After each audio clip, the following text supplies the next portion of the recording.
रत्नागिरी में हवाई अड्डे का काम तेजी से पूर्ण किया जा रहा है। इस दौरान मंत्री उदय सामंत ने हवाई अड्डे का निरीक्षण दौरा किया। इस दौरान उन्होंने निर्माणाधीन टर्मिनल बिल्डिंग की समीक्षा की। इस अवसर पर उनके साथ प्रमुख अधिकारी, ठेकेदार और विधायक किरण सामंत भी उपस्थित थे। सामंत ने बताया कि टर्मिनल बिल्डिंग के उद्घाटन समारोह के लिए प्रधानमंत्री नरेंद्र मोदी को आमंत्रित करने के प्रयास किए जा रहे हैं। उन्होंने कर्मचारियों और संबंधित अधिकारियों को निर्देश दिए कि हवाई अड्डे का कार्य मार्च 2026 के अंत तक पूर्ण किया जाए। आपल्या एक लक्षात आलं असेल की रत्नागिरी विमानतळ जे आपण रत्नागिरीच्या लोकांसाठी सुरू करणार होतो त्याचं टर्मिनल बिल्डिंगचं काम 50% जास्त संपलेलं आहे। माझ्याबरोबर सगळे अधिकारी देखील आहेत, कॉन्ट्रॅक्टर देखील आहेत। त्यांना मी सूचना केल्यात की कुठच्याही परिस्थितीमध्ये 31 मार्चला हे पूर्ण टर्मिनल बिल्डिंग टॅक्सीवे असेल हे उड्डाणासाठी सज्ज झालं पाहिजे। जी कंपनी आहे, काय नाव आहे कंपनीचं, विमान कंपनी अलायन्सची विमानाची कंपनी अलायन्स एअर म्हणून जी कंपनी आहे विमानाची, त्यांना मुंबईपासून रत्नागिरीपर्यंत आणि रत्नागिरीपासून मुंबईपर्यंत विमानाचं परमिशन देण्यात आलेली आहे। त्यांची देखील बैठक पोलीस विभागाशी झाली। ज्या परमिशन्स आहेत दिल्लीच्या त्या सायमल्टेनियसली महाराष्ट्र विमान प्राधिकरण घेत आहे। आणि आज आपल्या लक्षात आलं असेल की तुमच्या समवेत मी ह्या विमानतळाची पाहणी केली। जे गेले कित्येक दिवस रत्नागिरीकरांचं स्वप्न होतं की रत्नागिरीच्या विमानतळावरनं टेक ऑफ झाला पाहिजे। इथले शेतकऱ्यांची मुलं, शेतकऱ्यांच्या मुली शिक्षणासाठी जर मुंबईला जाणार असतील किंवा उद्योगधंद्यासाठी मुंबईला जाणार असतील तर त्यांना कमी दरामध्ये विमानाचा प्रवास झाला पाहिजे। ही संकल्पना आम्ही प्रत्यक्षात उतरवण्याला जी सुरुवात केली होती त्याला आज मूर्त स्वरूप प्राप्त झालेलं आहे। बरं सर, तुम्ही मगाशी अधिकाऱ्याची चर्चा त्यावेळेला तुम्ही असं म्हटलं की साधारणपणे मोदी म्हणजे पंतप्रधान नरेंद्र मोदी देखील यासाठी येऊ शकतात, असं काही तुमचं नियोजन आहे काय? नाही, नक्कीच।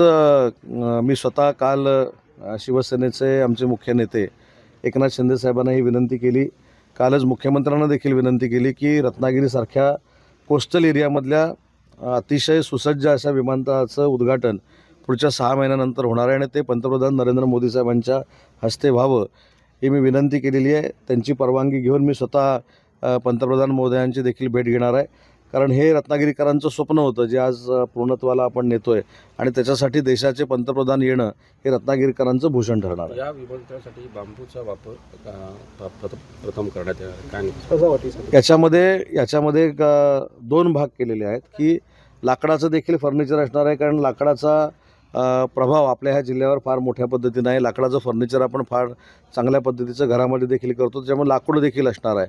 आणि आपल्याला सगळ्यांना माहिती असेल की पूर्वीपर्यंत बांबू हा फॉरेस्टमध्ये होता आणि नंतर बांबू हे गवत आहे हे माननीय नरेंद्र मोदी साहेबांनी जाहीर केल्यामुळं आता बांबूचा वापर करणं म्हणजे ऑक्सिजनची वाढ करणं ही संकल्पना घेऊन महाराष्ट्रातलं पहिलं असं विमानतळ असेल की याच्या ठिकाणी काही ठिकाणी बांबूचा वापर केला जाईल आणि एक नवा आदर्श या विमानतळातनं बाकीच्या विमानतळांना नक्की मिळेल। प्रत्यक्षात साधारणपणे विमानसेवा 1 एप्रिलनंतर केव्हाही सुरू होऊ शकते? नाही, आता तुम्हीच माझ्याबरोबर याची पाहणी केलेली आहे, त्याच्यामुळं मी काही सांगण्यापेक्षा तुम्ही याचा अंदाज बाळगला तर बरं होईल।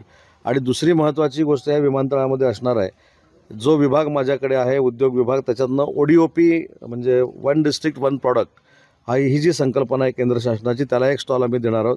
कोकण प्रोडक्टसाठी स्टॉल देणार आहोत आणि अशी एक संकल्पना आहे, त्याच्यामध्ये यश येईल की नाही मला माहीत नाही। महाराष्ट्र विमान प्राधिकरणाला मी सूचना केलेली आहे की इथं जे काही खाद्यपदार्थ येणाऱ्या पर्यटकांना द्यायचे आहेत, येणाऱ्या उद्योजकांना द्यायचे आहेत, हे बचत गटामार्फत कोकणी पद्धतीचे जर आपण दिले तर आपला वेगळा ठसा जगाच्या पातळीवर या विमानतळाचा उमटू शकतो। यासाठी देखील आमचा प्रयत्न राहणार आहे।